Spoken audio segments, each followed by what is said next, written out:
do what you do every single day? Why? And it's really unfortunate, but most people don't know that. They don't have that answer. This isn't anything I've developed. This is universal language when it comes to writing goals. Any goal setting workshop will talk about SMART goals. But it's a great way to start with SMART goals. So goals need to be specific. So the more specific, the better. Because the more specific your goal is, the more clarity it's going to bring to the vision for what you want for your life. They need to be measurable. So setting a goal in such a way that you could measure your progress to getting there is going to be very motivating for you. So you need to be able to measure yourself and where you're at. So keep that in mind. They need to be attainable. Yeah, we want you to reach your goals. That's the point, right? So don't go setting this crazy, crazy goal. We're going to talk about that here with realistic, because attainable and realistic really do kind of go hand in hand. But making your goal attainable is going to motivate and empower you to continue to set again and again more goals, because you're always going to be reaching them. And they need to be realistic.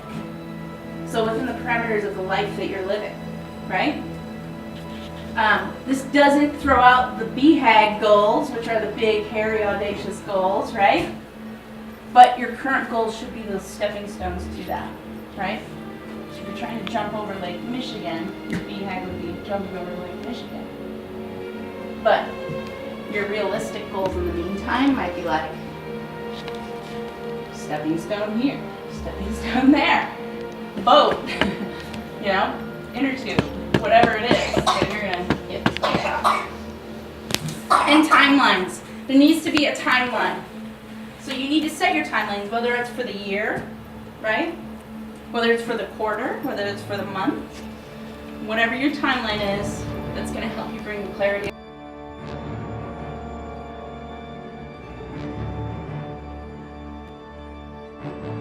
I truly believe no goal is too big. I believe that you should make your goals and your dreams as big as you want to make them, because you will never be bigger than your dreams. The things you dream about in your life. You will never be bigger than them. You can't be bigger than what you dream of. So I always encourage people to dream as big as you want to dream. As far as reaching that, that's where I can help. This is where goal setting comes into play, where you chunk things down, you know? You're not necessarily trying to jump over the entire Lake Michigan to the other side in 1 month of your, right? You're slowly trying to make those steps across over a certain amount of time. So you want to chunk it down. I find that goal setting is probably one of the most important things that I do in my life.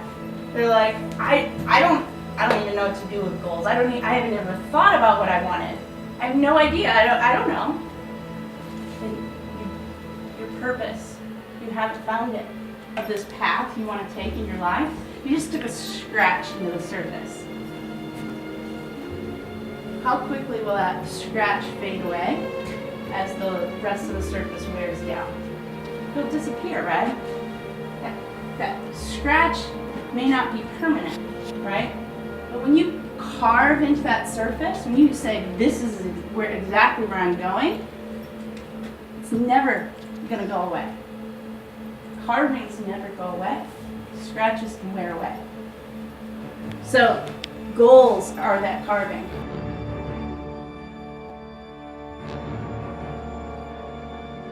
Who in your life can help hold you accountable? You need to find those people. These need to be people that you trust, that you love. These people need to have a just strong desire for you to have a better life. Like, they can't be jealous of you or envious. Like, that's just can't happen. These people need to truly want and desire that for you. So you've got to find those people that can hold you accountable. And just touch base with you. How's it going? How are you doing with that? Because when you know somebody's going to do that, like next time you see them monthly, and you're going to see that person again, and they're going to ask you, like, you want to have a good report for them. You don't want to be like, well, last month was a bit crazy, and then you start talking all these excuses. No, you want to be able to have a great rapport to that person. That's called the Hawthorne effect. The Hawthorne effect basically means that people will behave better towards their outcomes knowing that they're in control of them. So when you know that you can control your outcomes and you're going to be tracked and measured by someone or something, you are going to behave better in accordance to that.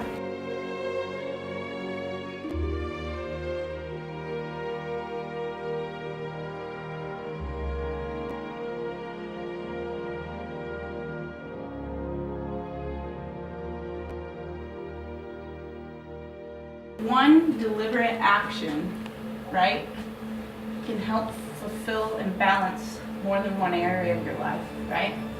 It can help relieve maybe problems in certain areas and build up another area by making one deliberate action. So that's where, when it comes to goal setting, you can discover strategies where it's like, okay, I need 5 strategies for these 5 goals I have. That's 25 strategies.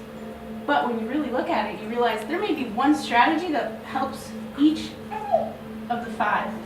One strategy. And that's really how you want to get smart about your goals and reaching them.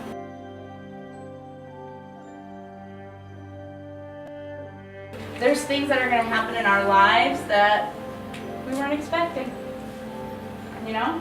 We all go through tragedy, we all go through a lot of different things that can really just get in the way of things you're doing. So you could be totally doing great, right? Totally, maybe you changed your diet this year and you've just been rocking it out, doing awesome. And you've been dreading this trip going to Florida for the holidays, right? You're going to spend 10 days there. And then you know the people you're staying with don't eat right. Everywhere you're going to go out to eat is just going to be really difficult. And you just get so much anxiety over it that it like completely ruins your trip, right? And then you just give in and start eating it. So on top of it, you've already ruined your trip. Now you're eating this stuff and you're off track, right? And then you get back and you're like, I totally messed it all up, whatever. And you just want to give up. But that's not what you do not want to do that. You could take a step back and look at your goals and say, all right, I'm going on it. Let's get real here, right? I'm going on this trip. There's probably going to be a lot of sabotage going on, and I'm probably going to give into it because it's the holidays and I'm on a vacation. So I'm just going to let go of it while I'm on vacation, and I'm going to get right back on it when I come back. How much easier can that be for you? And I would rather have you do that than to completely like destroy and ruin your trip by trying to be 100% perfect.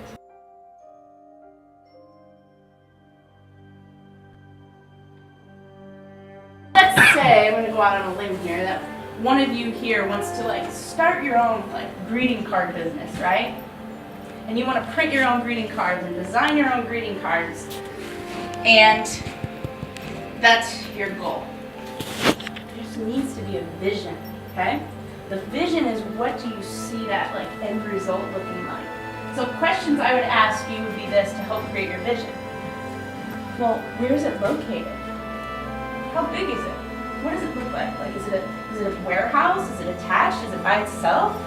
Does it have a parking lot? Do customers come in and out, or are you mostly like based on online?